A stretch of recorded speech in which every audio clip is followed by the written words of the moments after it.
बचाओ मुझे, बचाओ। ये मुझे मार देगी।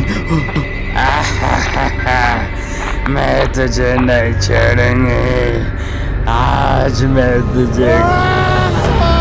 एक गांव के आसपास एक भयानक चुड़ैल रहती थी। जब कोई गांव का आदमी अकेला जाता, वह उसे मारकर खा जाती।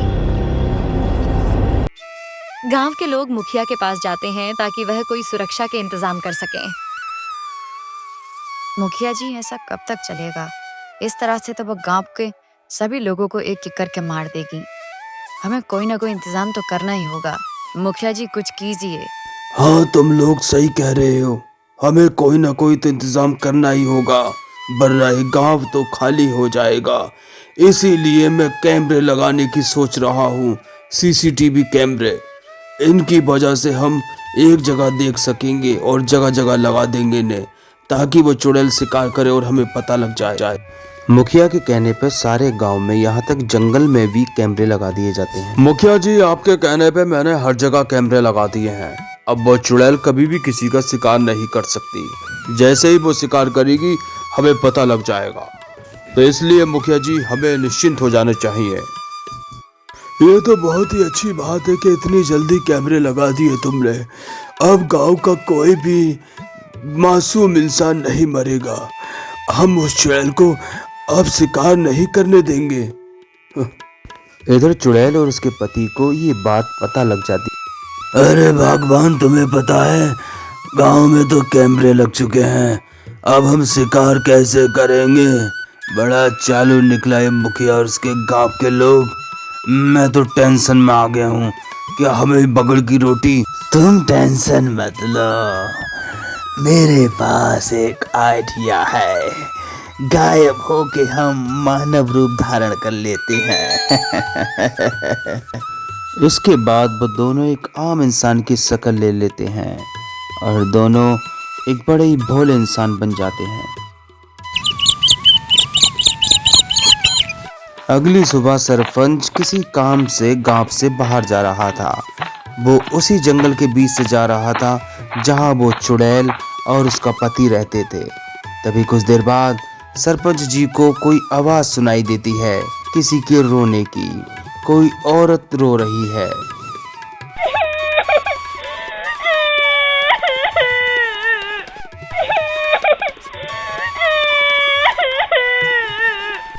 सरपंच ये देखकर कि जंगल में एक औरत रो रही है, वो उसके पास आ जाता है और उससे पूछता है, क्या हुआ भाई, ये क्यों रो रही है?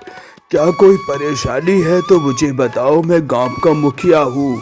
आखिर ये क्यों रो रही है और तुम्हारे कौन है ये? गरीब की किस्मत में तो बाबूजी रोना ही लिखा है। मैं इतना गरीब हूँ कि मैं इसकी शादी भी नहीं कर सकता। मैंने मरते वक्त इसकी माँ से ये वादा किया था। मैं क्या करूँ, इसी वजह से ये रो रही है। मुखिया जी ये सुनकर काफी सोच विचार में पड़ जाते हैं और काफी देर सोचने के बाद वो उस शख्स की ओर। इसमें टेंशन वाली तो कोई बात नहीं, मैं ही इससे शादी कर लूंगा। अपनी बेटी की शादी तो मुझसे करा दो। अरे वाह, क्या बात है। मुझे तो एक जवान और खूबसूरत लड़की से मैंने शादी कर ली। अब तो ये गांव वाले मुझसे चले जा रहे हैं। मैं तो अब बढ़िया से रहूंगा। अगले दिन मुखिया फिर किसी काम से बाहर जाता है। तभी मुखिया की गैर मौजूदगी में एक शख्स गांव का आता है जिसे मुखिया से कुछ काम अरे था। क्या सरपंच जी है? मुझे मोहर लगवानी है। सरपंच जी तो नहीं मिलते, लेकिन वो चुड़ैल उस आदमी को खा जाती है। कितना मजा आ रहा है, इसी का तो इंतजार था मुझे। मैं अपने पति को बुला लेती हूँ और बाकी का शरीर उसे दे देती हूँ, वो खा लेगा। लगता है मेरी पत्नी ने दावत का इंतजाम कर लिया। थैले में भर के वापस चला जाता हूँ और खा लूंगा इसको। उसी समय सरपंच का बड़ा भाई ये सब कुछ देख लेता है। अरे बाप रे, ये तो बड़ी भयानक चुड़ैल है। मेरे भाई ने किससे शादी की है। मैं शहर से आया था कि अपनी भाई की बीवी से मिलूं, लेकिन ये तो डायन है। इससे पहले कि देर हो जाए मुझे अपने भाई सरपंच से बताना होगा। अरे छोटे, ये तेरी बीवी नहीं है, ये तो बहुत ही खतरनाक चुड़ैल है। मैंने अपनी आंखों से देखा। हाँ देख भाई, कैसे वो गांव के लोगों को एक एक करके चट करती चली जा रही है। अरे सब बाहर।